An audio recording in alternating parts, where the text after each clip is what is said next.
Minions and the Makers Movement, making complex learning more accessible. What I have been involved in as a project for the last 18 months here at the University of Suffolk is a project based on bringing 3D printing into the classroom, especially in law, in social sciences. And this is a very novel form of pedagogy in law, especially, but also broader across the spectrum of social sciences.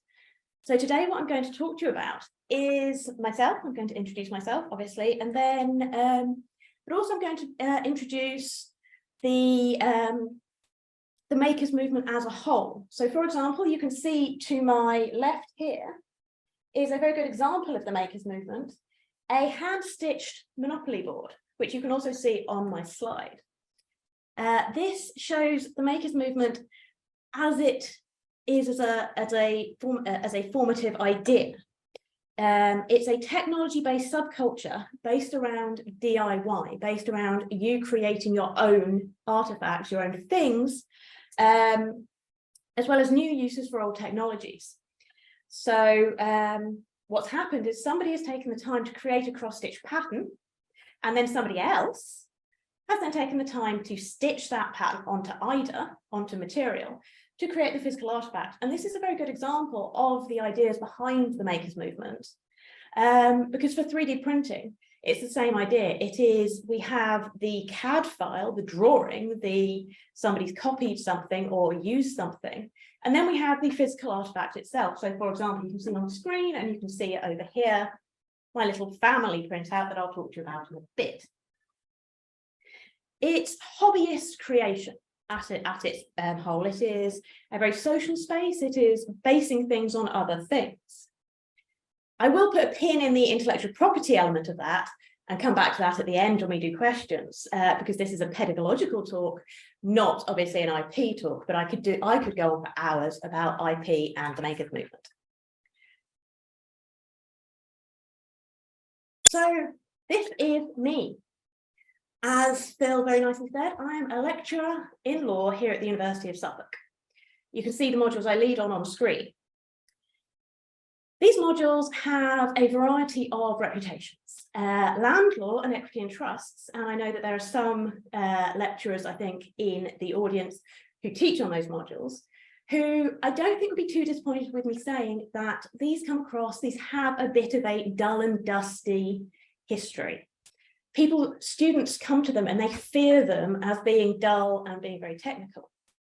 So what I try and do is look for fun, creative ways to get over that first hurdle, to engage with my students. So for example, you can see on screen, this wasn't land law or equity and trust, but this was an intellectual property course module that I taught last year on cosplay, copyright and trademarks, looking at unofficial cosplay. But, so I turned up dressed fully in an unofficial cosplay outfit. I don't know if any of you can tell in the audience who I'm meant to be. If you want to try and guess, but I was Uma Thurman's Poison Ivy. I'm sure most of you got that. I'm sure most of you could tell. I think it's the red hair and the face buns at the top. But none of that was official. So there was an awful lot we could then talk about with students about trademark law, about copyright law and characters, and also engaging with the students halfway, meeting them halfway. I turn up looking like that, which I think I look awesome, by the way. I think that was a very good attempt at Poison Ivy without being an official attempt. But it's engaging with the students and making it make sense to them on a less linear, less literary method. Right, bear with me. So I might need to, I've just been told I have some technical difficulties, so bear with me momentarily. I will just stop the share because that hasn't appeared to have worked. I do apologize. So let's try this again. Oh, yes, here we go. That's the one I wanted. I do apologize for that. You didn't see any terribly problematic stuff on my slides, don't worry. So background then. What problem am I trying to solve with 3D printing? Why do this? Why bother creating my little minion, or the you can see him in more detail on my slide. So just very briefly, in the chat, can you please have a think about what issues we faced in higher education since the pandemic? I'll give you a couple of minutes, and if you could then type in the chat box the issues you think we've faced since the pandemic. And then Phil, if you want to come back on screen and you can read out some of the answers that are being given. As I say, I do apologise for that technical difficulty. So just in the chat box, I can see there are some chats coming in already. This is brilliant. Just some ideas on the issues we've faced so that we can lean into this. What problem am I trying to solve? What?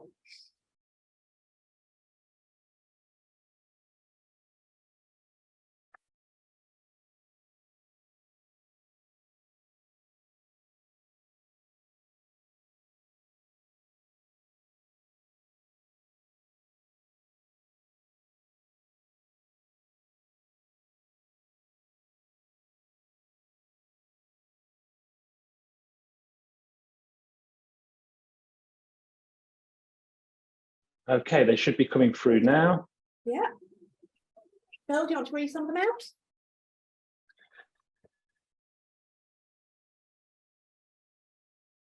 out? So Lucy has said, for me, issues have been incentivizing attendance. Yes, indeed. Very good answer. Richard Williams suggests issues faced engagement, especially through blended learning, assessment opportunities. Very, very good answers. I can see some more coming in. This is brilliant. I will deal with, I will engage with these in a moment. These are, I think, very common, very serious issues that we've faced with HE, trying to create new forms of teaching in difficult circumstances. And I hate saying difficult circumstances because, of course, that makes it sound like a problem and not an opportunity. But yes, these are very good, very honest answers. Similarly, Craig suggests hybrid issues and getting the balance right with online and face-to-face. Indeed, indeed. This is something that I think, certainly at Suffolk, we've had a lot of discussions about. Teaching in person versus teaching online. We are now back in person almost entirely, other than students with reasonable adjustments. So what I'll do is, Phil, if you keep an eye on those as well, and we can probably circle back to some of these at the end, because I come back to this at the end to see if 3D printing can solve these problems. But yeah, if I then move on to the answers that I had, the thoughts that I had. So yes, first of all, making complex learning accessible to people. As I said, land, law and equity and trust especially, and as I say, thank you for those answers as well, because it really does help people being honest in their teaching practice as well about this. So yes, making complex learning more accessible. Making things that could seem unapproachable a bit more fun. Whether that is by having my cute little minion, whether that is by having, I have a light up coffin. I have a light up coffin that you can use as an idea box. And I'll go into how I use these in my teaching practice in a bit. Being able to engage with students in a different way. Some students, I'm more than willing to accept that a lot of students want the usual lecture seminar method. They like slides, they like being able to go back to slides, they like the wording of slides. But also some students really do like engaging with things on a physical level. So making things more accessible to students that isn't just words on a page. Law especially has a history of being seen as quite literary and book heavy, in effect. There's a lot of reading, there's a lot of heavy textbooks. And what I'm trying to do is get students to step out of that field, to engage a bit more. When we were trying to engage blended learning, trying to get students to engage with the reading and then come back, especially if they weren't in the classroom, was actually quite difficult. And I know that some of our students, and I think students across the board, struggled with the heavy amount of reading for law or for any undergraduate degree. I mean, I know that we have people in the audience who aren't law academics. So across the room, across the board, digital humanities, social sciences, it is a lot of reading for an undergraduate degree. And if you don't have a method of tying that to something physical, it can get quite lost, especially when we were doing this online. And then engagement with in-person teaching, bringing people back into the room. That has been, I think, a struggle across the board. Students discovered that they could learn online and, broadly speaking, would prefer to sit at home in their pajamas, wouldn't we all? But there is a certain amount of enthusiasm we then have to bring them back into the room, whether that's dressing as poison ivy to look ridiculous, whether that is having a session based on Spider-Minion on screen. Things like student ownership of their own learning as well. When you make things more creative, students, I think, engage more with their own learning. Critical thinking was also something that came up in terms of engagement with in-person teaching as well. Students tend to, if you stick to literary learning, students tend to start focusing on what's the right answer, rather than why am I learning, rather than how am I learning this. So by making things more fun, by making things more creative, I'm trying to engage with a certain different aspects of pedagogy. And then just also, the issue is my lack of whiteboard skills. This is an example of a whiteboard that I use in my teaching. I will say two things. I am left-handed. So writing on a whiteboard, I don't know how many of you in the audience are left-handed, but I'm left-handed and it does make whiteboard work a little bit more difficult.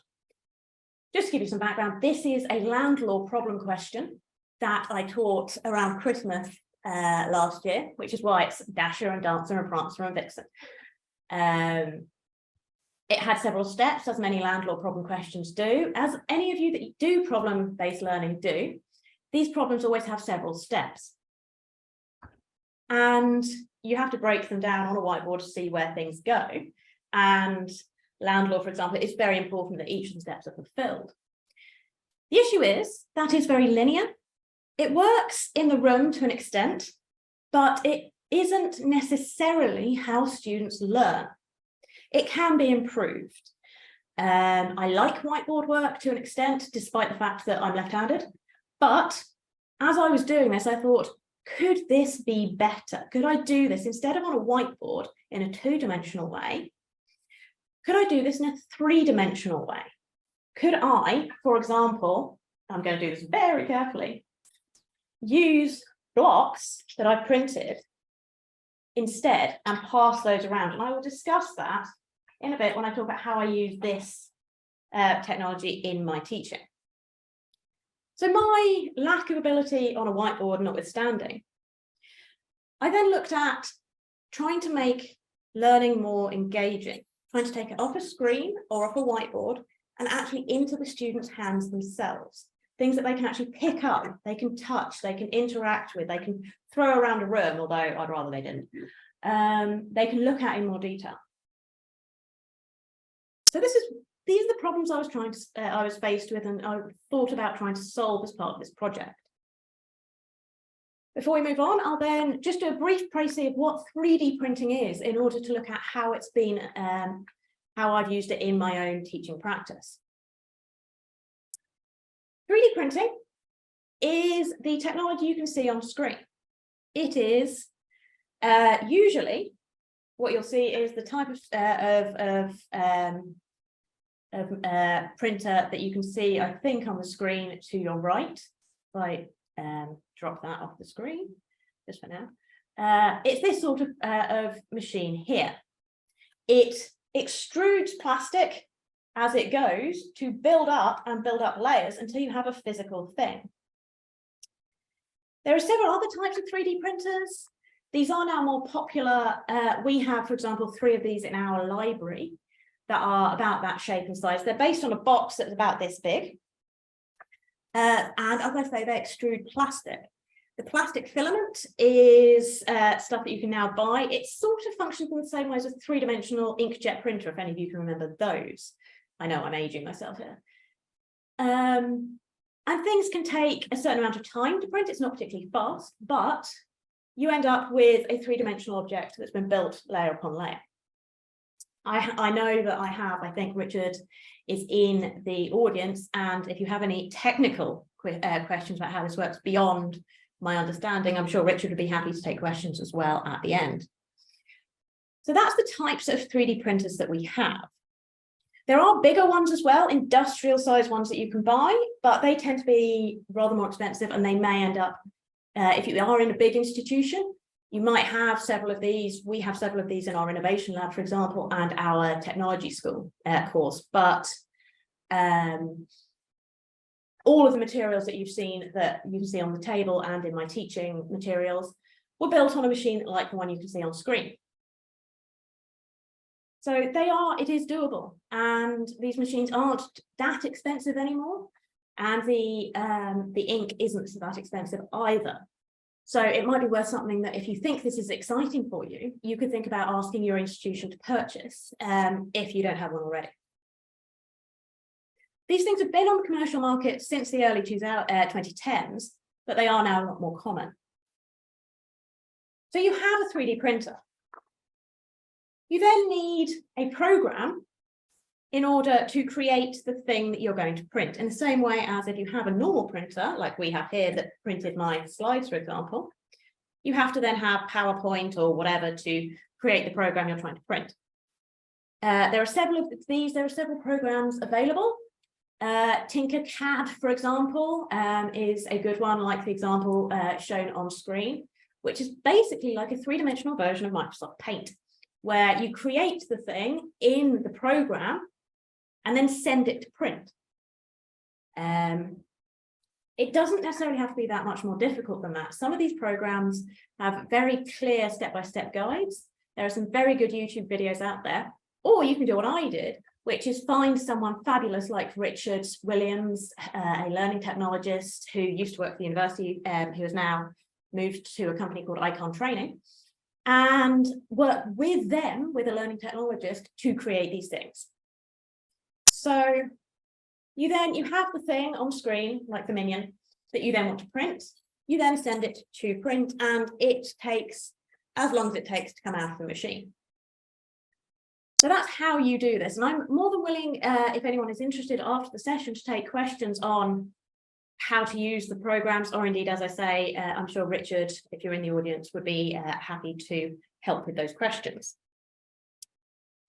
So that's the program, that's how we do it. So we've purchased, or we've had our institution purchase a printer, and we've designed the thing, we've learned how to design the thing in Tinker. These things have been used before. This isn't novel in HE as a whole. The table on screen is from a paper from Additive Manufacturing 2019, which again, I'm willing to send around after the session if anyone's interested. But it shows that 3D printing in the classroom has been done quite a lot in science already. As you can see from the screen, it's things like computer graphics, unsurprisingly, engineering design, graphic design. Undergraduate courses have used these programs to encourage experimentation, enable innovation and entrepreneurship, and support integration of technical knowledge into their modules. What I argue is, or what I think, is that this will be done for other modules. This doesn't just have to remain in the sciences. We can use the same ideas of innovation, experimentation, creativity in our own teaching. With that said, I teach on a dissertation module. I have dissertation students. There's always a theoretical framework that we have to use. I won't go into this in too much detail, but I'll just describe the theoretical framework that I'm working with as part of this project, which is something called critical creative pedagogy from Anne Schwitty in the book as it's noted on screen. And she looks at 4 things.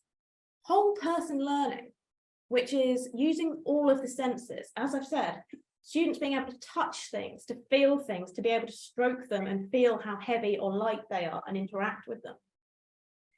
Bringing things in from design and the arts. These ideas of creativity, of using Tinkercad or something else to create something, to design something from scratch, does come strongly from the arts.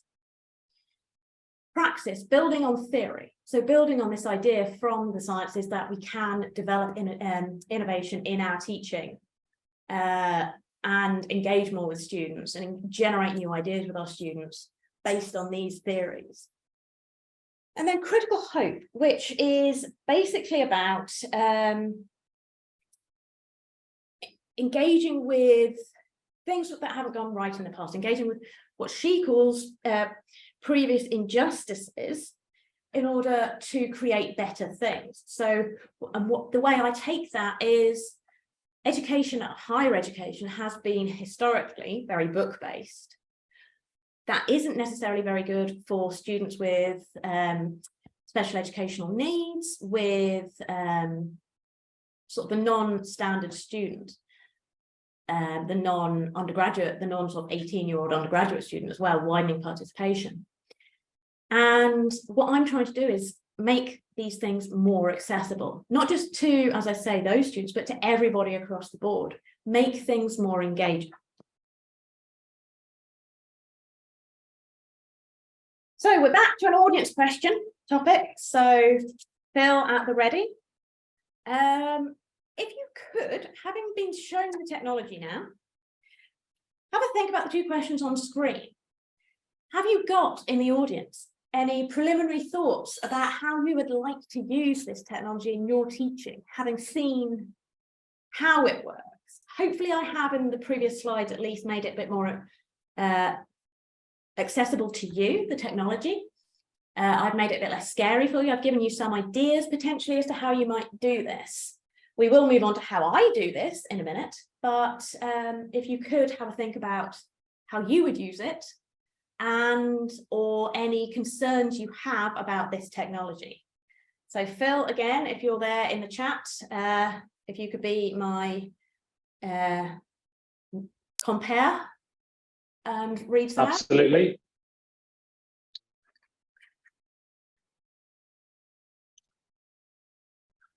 Okay, so thank you, Lucy, for your comment. So in relation to the first question, Lucy thinks it's really interesting how you've given an example with land law. Very tempted to steal this idea, she adds. I can also see it providing a tangible example for tracing problems in trusts. In response to the second question, Lucy's only concern is germophobia. Yes. Okay. Fair point.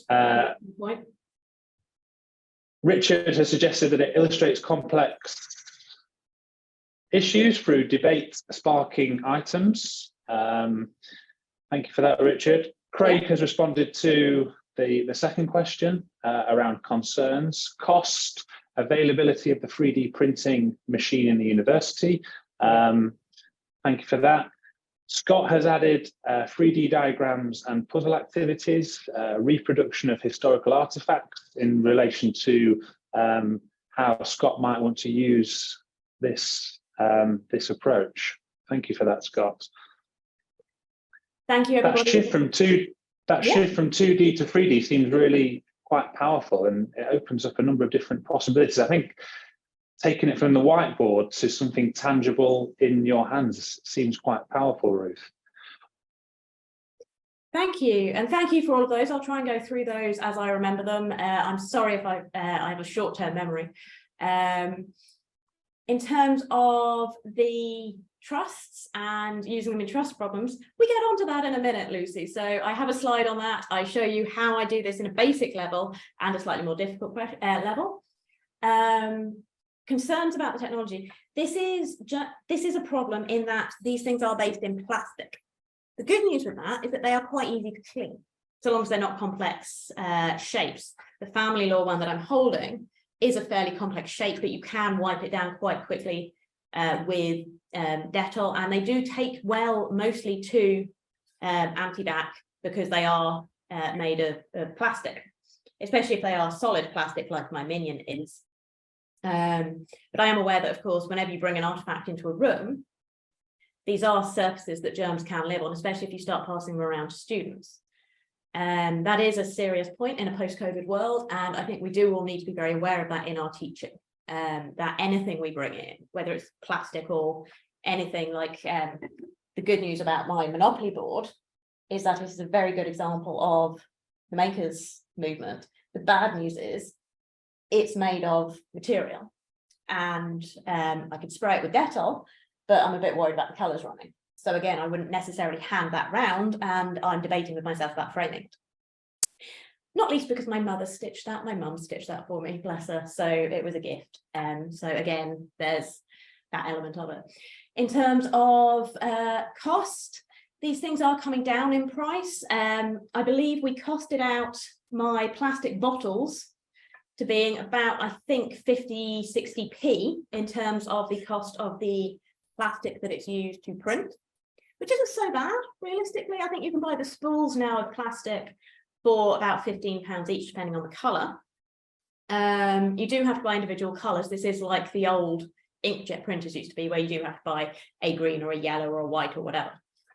So there is a cost factor, and that is something that I think institutions will have to bear in mind, but these things are always becoming more cost effective as more things occur on the market. Ruth, could I just add, there's been a few more comments as you've been talking there. So Chris, thanks for your comment, Chris. Chris asks about breaching copyright in terms of, yes, this is quite topical in the university, the higher education sector. Does this risk running into the same issues around copyright? Chris is talking, he provides an example about Brightspace and the use of images on Brightspace. Does working with this risk some of those issues as well? It's a very good question, actually, and I was going to come back to the intellectual property element of this as an IP researcher.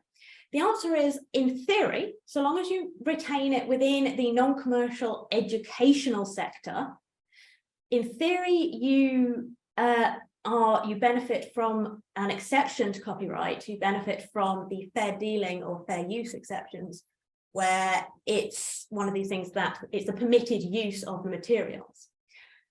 It is worth bearing that in mind, especially if you're going to take this into a more commercial educational sector. It's also worth bearing in mind that if you look at the stuff that I have around me, a lot of it is non-copyrighted or non-intellectual property righted. Some of these things will have their own rights in them. So, for example, the family law statute that I'll talk about in a minute was designed by someone and released as a design.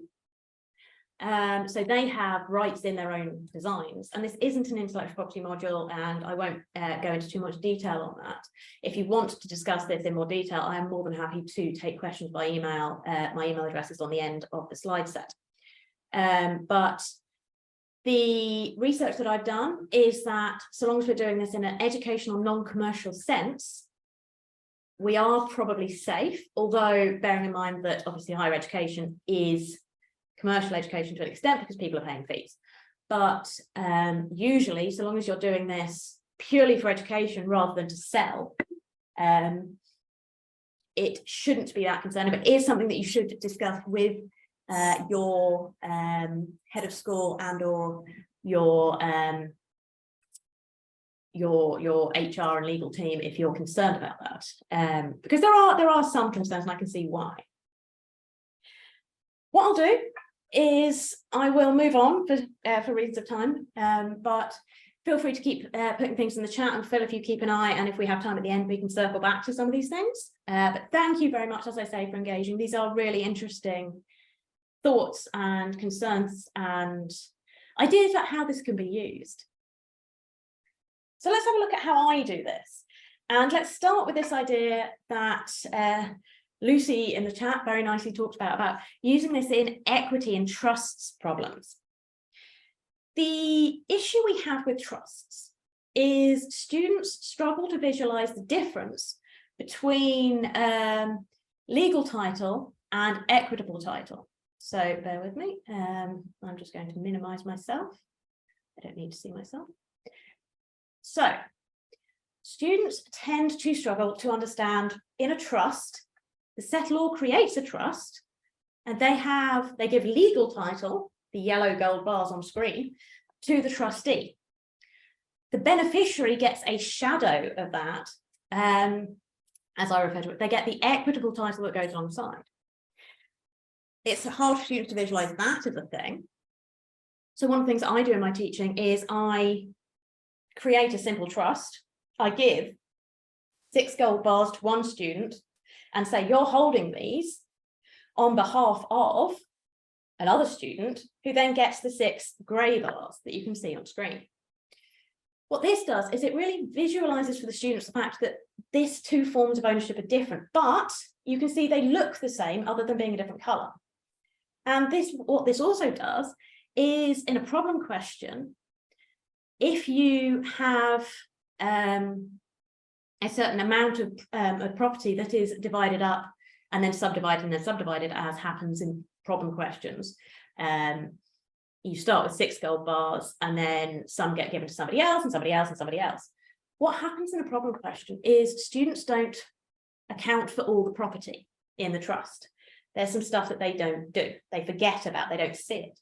And so what I have done with these gold bars or with these plastic bars is it visualizes for the students what they have to do. And every time they get rid of something in a trust, they have to then account for both the grey and the gold bars so that students can keep track of what's happening. And we can write on these bars with labels, and instead of having it be a gold bar, it could be a boat or a sum of money or a variety of these things.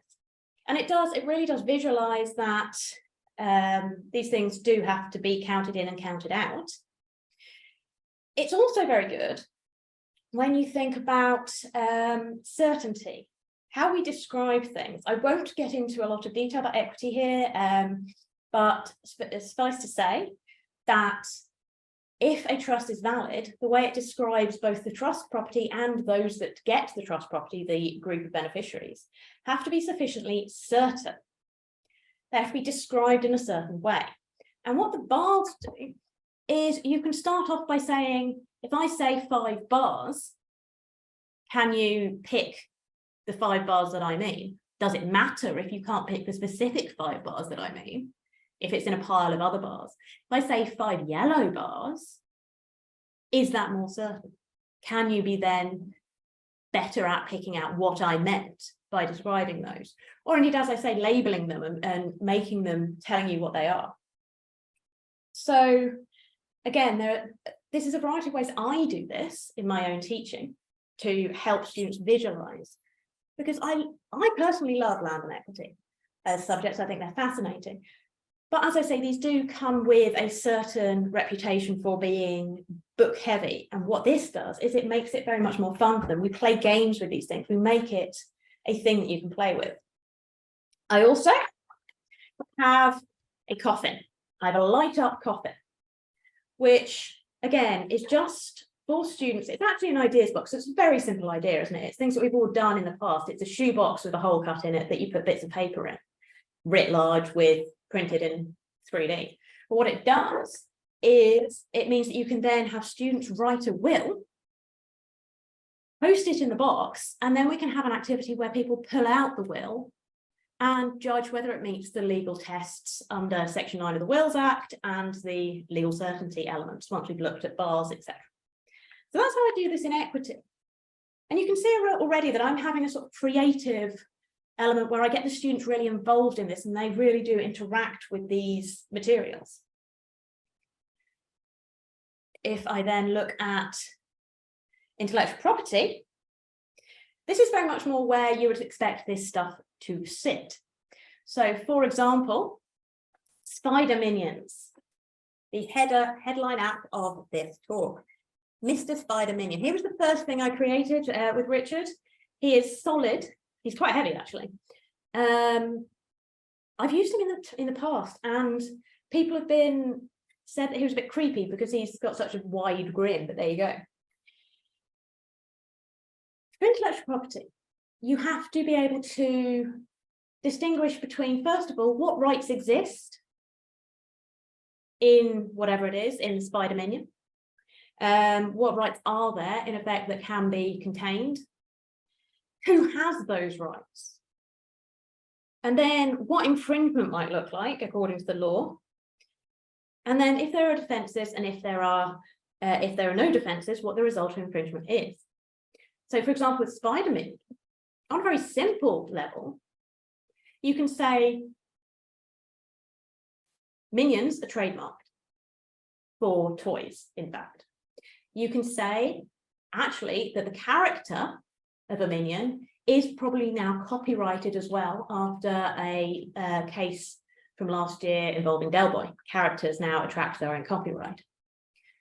So reusing them, 3D printing this thing, is actually infringing certain IP rights.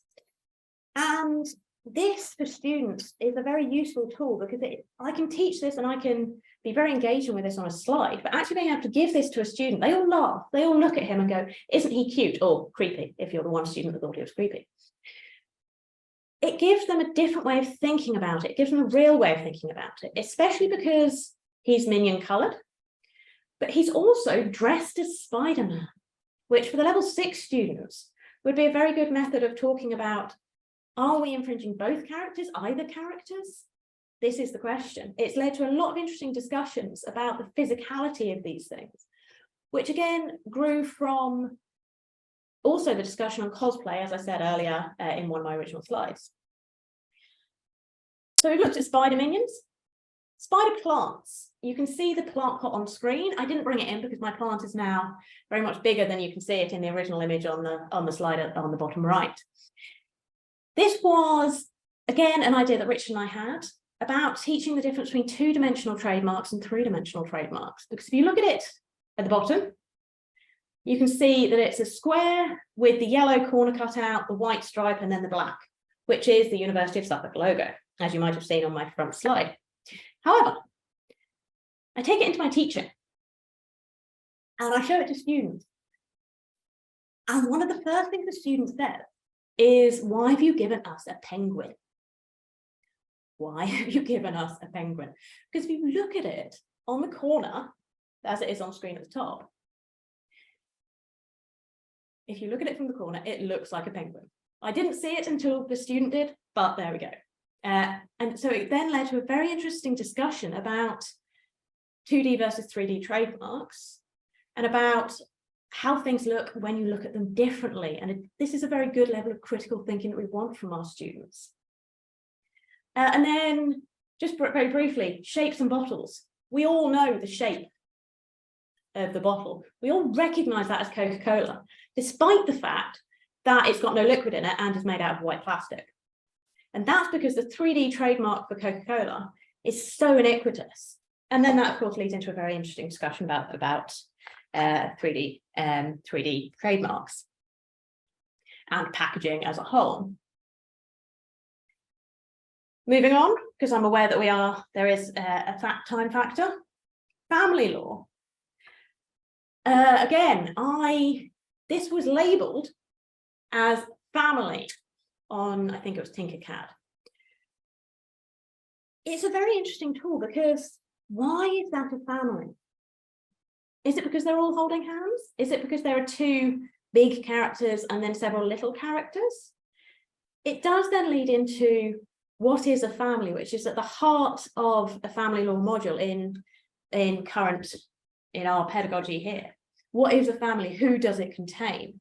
So again, the 3D artifacts can really start having students think about things in a different way. I could just have used that picture, but I think it really does become more impactful when you see it as an artifact to interact with. And then finally, outreach, or indeed open days, or any other method of where you need a icebreaker. Jenga, which I've got in inverted commas there for a reason. There is a reason why it's in apostrophes. What you can see on the slide or on the table next to me is a stack of bricks. What I do, and what this allows me to do, is you set it up and you ask people to interact with it without saying any more. I don't ever say the word Jenga. And they play it usually by the rules of Jenga. So you're not allowed to take stacks right from the top, for example, in Jenga, because that's cheating. And yeah, it then leads into a very interesting discussion about why have we assumed these rules apply? I never say the word Jenga. You can then have an intellectual property discussion about how we protect games and how we protect gameplay and whether the individual pieces might be trademarkable or not. They're very simple pieces, they're just rectangular bricks. Or, and there's a whole lot of other ideas that you can talk about games, but also just why do we look at something and immediately assume something about it? That's a really interesting thing to do in outreach with, for example, high school students or on open days to really get students involved, because also it's really good fun. You knock it all flying eventually and it makes a lot of noise, especially because it's plastic rather than wood, so it makes a very loud noise. So again, this is another method that I use where the physicality of the thing can lead to a lot of really interesting discussions that maybe you wouldn't get, and engagement with students that you wouldn't otherwise get potentially with two-dimensional objects. So I've shown you that a lot of the stuff that I use this technology for at the moment is the second element that I discussed earlier, the physical artifact element, the using 3D printing to create something that I've created personally. Spider-Minion because he amuses me, because I think he's sweet. But also the light up coffin, because again, I found that engaging. We also, for those of you who might teach contract law, I do actually have a bottle here that has, it's got Stevenson written on it and the date. And I have inside that bottle, Raffles, you have a little snail. And on the bottom, his name is Donny. And for contract law, scholars will know that that refers to a leading case of Donoghue and Stevenson. I think I probably mean. And the good thing about 3D printing is that you can print it and have the snail inside it, which then leads to an awful lot of other discussions as to whether or not you adhere a snail. And I won't go into the case for reasons of time, but I can do that at the end if we get there. But again, it's just another method of using these things to teach. As I say, this has so far been about how I have designed the items. The way I see this also working, and the way that some people have suggested this in the literature, is getting students involved at that first stage with Tinkercad, bringing their creativity into the use of this, having them learn how to do 3D printing themselves, and then designing a teaching session themselves around a chosen object as a new form of assessment. I'm sure we've all potentially seen the THE articles. There was an article in The Guardian over Christmas about the issues with standard forms of assessment, with essays especially, but written assessments that are seen as either outdated or that are having issues with. For example, ChatGPT now can write an essay. I'm sure we've all had a bit of a play around and seen what ChatGPT can do. Or if you haven't had a chance to, I would have a fun chat with the AI while it is still in its beta testing form, because it's very good at writing basic information out in a way that students could then base an essay on. So we do need to look potentially for more engaging forms of assessment. So for example, as I say, what you've seen on screen is something that I can foresee coming in the future, and I'd quite like to try to do, is have an assessment based around students designing an item, printing the item, and then teaching a teaching session based on their item, whether that's in equity, land, whether that's in contract law, tort law, criminology. I've had an interesting chat with some of the criminologists here about things like what could they use this for. Things like, could they design a police badge? Could they design a truncheon, a set of old tiny handcuffs, to talk about crime and punishment? So there are some really good ideas as to how we can use this that aren't just based on, again, one-to-many lecturer, myself, creating something that I then use to teach as a teaching artifact, is all I'll say. Having said that this is what I'm trying to do, There are benefits to the university as well. As I've said, as we discussed earlier, student engagement. This will increase student engagement. As I say, I've been rolling this out over the last 18 months, so it's been quite difficult. We've brought students back into the classroom and they've enjoyed this. I'm looking forward to the project continuing and being able to see how this goes long term, but it does increase the way that students come back into the classroom, because you can see people, you are watching me interact with these things online, but it does give students a reason to come back into the classroom. Skilled graduates as well, in terms of if they do the CAD design, they get technical skills, but also by interacting with these things, by discussing these things, they get creative problem solving skills that they might not otherwise have. And branding, which is a benefit for the university. As you would have seen across all of this, and as you can see across everything that I have on the table, disregarding the Monopoly board, because that's different, everything else, all the 3D printed artifacts, as you may have seen, the blocks have the University of Suffolk logo on the end. And you will have seen that in the pictures on the slides. They're all the University of Suffolk colours as well. The ink, the plastic is the University of Suffolk colours. This means that you can make very personalised teaching materials that you wouldn't otherwise have access to. And indeed, for your outreach, if you want to do outreach or open days, it can give you some really good branded materials that you wouldn't otherwise have access to, that you can then use to reflect your teaching. These things are all very subtle, but they do really help with engagement. So we now come back to problems that I started with.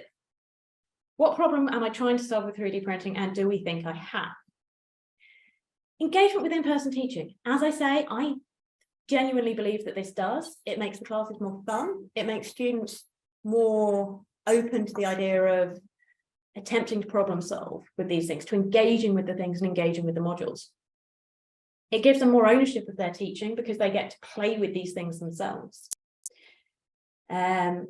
We've seen that, as Lucy says, with land and equity, with tracking and tracing, which is an official term, property in these problems, it really does help students visualize what we're talking about in a problem question in a way that they don't necessarily using a two-dimensional diagram. I will say, of course, that this is based on the same idea as things like Lego Serious Play, and I see it as an extension of that. And Lego Serious Play also has its own space in pedagogy, so I won't tread on those toes. Adaptability. I think it really does, because it breaks down the fear factor for these modules. It does make students more adaptable to the problems in them and more able to engage with them on a better level, I think is probably the way. And then, of course, we go back to my lack of whiteboard skills, because this doesn't require me drawing on a whiteboard. So key takeaways, other things I've just said in effect: students learn better, design and artistic ideas can be very powerful. If students aren't engaging necessarily with the law, if you give them the opportunity to be artistic with it, it can give them another opportunity to get into this. We should be creative and look at these things as new opportunities and new ways of engaging students with topics in a creative way, or in a challenging but creative way. And every time I put the minion on screen, every time he's that big, he does look a bit creepy. I do agree. So just finally then, this is a quote from Benjamin Franklin that I know it's one of those quotes that we use and it's very simple and there's always something else that we should be talking about here. But tell me things. If you tell students things, if you stand at the front of the classroom, they might remember them, especially now that things might be recorded, slides are recorded, for example. Teach me and they're likely to remember it, hopefully at least as far as the assessment, but involve the students more with creativity. And they learn about it, they actually take it more on board. This is based in readings, as you can see on screen, some of the leading texts in the area of creativity and digital pedagogies. So I'd recommend, if you are interested in these, those are some good places to start your research. And then just very briefly, because I know we're coming to the end of the time, I would just like to give my thanks, my deep-hearted thanks to Richard, who helped me with this project last year when we started it, who was always there to meet, to have really creative ideas about things that we could use this technology for. So his LinkedIn is on screen if you would like to engage with him further, because he is a brilliant chap and I am deeply indebted to him for his help. Otherwise, my contact details are on screen. You've got my email address there. You have my Mastodon link, because I am one of those academics that has made the jump to Mastodon. And my Twitter link is also on there. So other than that, and advertising the next one, the one for next time, this is Laura Polly's talk is the one in the next slot. We now have 5 minutes and I'm happy to take questions, comments. I know that we have some chats that have been going along. So Phil, as always, would you like to come back on screen and we can engage with the audience? Yes, thank you. Thank you, Ruth. That was absolutely fantastic and really some really innovative ideas there. So thank you. We've had a few reflections just as you were talking, particularly from Craig, who has suggested it might be useful to produce almost like a bank of these products for teaching in the future, and they could be loaned out from the library. So that was a nice suggestion. Thank you, Craig. And Craig also makes the connection between Lego Serious Play as well, and almost combining these models alongside that kind of approach. So thank you for those reflections, Craig. Do we have any other questions for Ruth? We have about 5 minutes.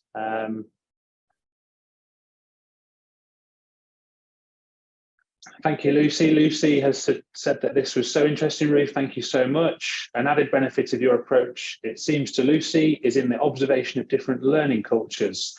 Not all traditions use a text-centric model. Very good point. Very good point. Could I ask a question, Ruth? You certainly can. What are the students' experiences? Do you get any sort of feedback from them around these types of sessions where you implement the models in teaching and learning? So I've had some really good feedback in equity, actually, where the students said that, and they came to me, they were very honest, and they said, we approached equity, when we started equity, we'd heard bad things. We'd heard students groaning and, oh, it's equity and, you know, it's technical, it's not long-winded, but it's very wordy. You have to get really into nitty-gritty about the difference between certain things. But they came out of it saying, actually, no, that was really enjoyable, and that it made it more engaging because it was more real to them. It gave them something to tie their learning to other than just looking at slides, discussing theory. And we had some really interesting theoretical discussions in class as well, of course, but it gave them something to start from. And when they were thinking about their assessments, one of the learning outcomes we have for equity is context. Social context is, how do these things work for real people? And it did help them with their assignments, they said, because it gave them a jumping off point to think about it from their own experience. So I had some really positive feedback there. Intellectual property, they really enjoyed my minion. They had a lot of really enjoyable chats about the levels of interaction of infringement there. So again, I'm looking forward to in the future doing potentially doing an actual qualitative study and publishing on this, seeing practically speaking what can be done, what feedback can be received. But so far, at least on an informal level, it's really helped students engage with, as I say in the title, complex learning areas. That's really helpful, and we look forward to that publication coming through. Okay, so Richard has asked, have you thought about immersive learning, so VR, 360, etc., for teaching legal concepts? It's an interesting question. It's a really fascinating idea. I like the idea of VR. The issue is that there are some students with accessibility problems that it doesn't work for, people with visual issues, VR and AI can be quite difficult. That doesn't mean to say it hasn't got a place in pedagogy, and I think there is it's a really interesting area of development that's going to come through. I've seen an awful lot of corporate training, for example, that's been done using that. I quite like the idea of having a little AI, a little avatar rather, in an AR world that can then be used to teach. But so yes, that's maybe the next project after 3D printing. It's probably the reverse of 3D printing, isn't it? Because this, of course, is taking digital things and making them real. And that, of course, is an interesting reversal of the ideas. So very nice idea. Yes, and thank you for your question, Richard. I think what we will do is we will sort of bring it to a close there. So thank you so much to all the questions and the comments for Ruth, and also thank you to Ruth for such an innovative sharing of your practice. There's so much to sort of take away there. As Ruth has sort of alluded to, before we say goodbye, I would just like to signpost the next session, which is delivered by Laura Polly. Laura will be looking at developing praxis and using lived experience narratives as teaching pedagogy. So I will put the link in the chat if you would like to sign up nice and early. But all that's left to say is thank you so much, Ruth, for your time and sharing your expertise this afternoon. We really appreciate it. The link will be available in the coming weeks. So thank you very much and have a lovely evening, everybody. Thank you, everybody.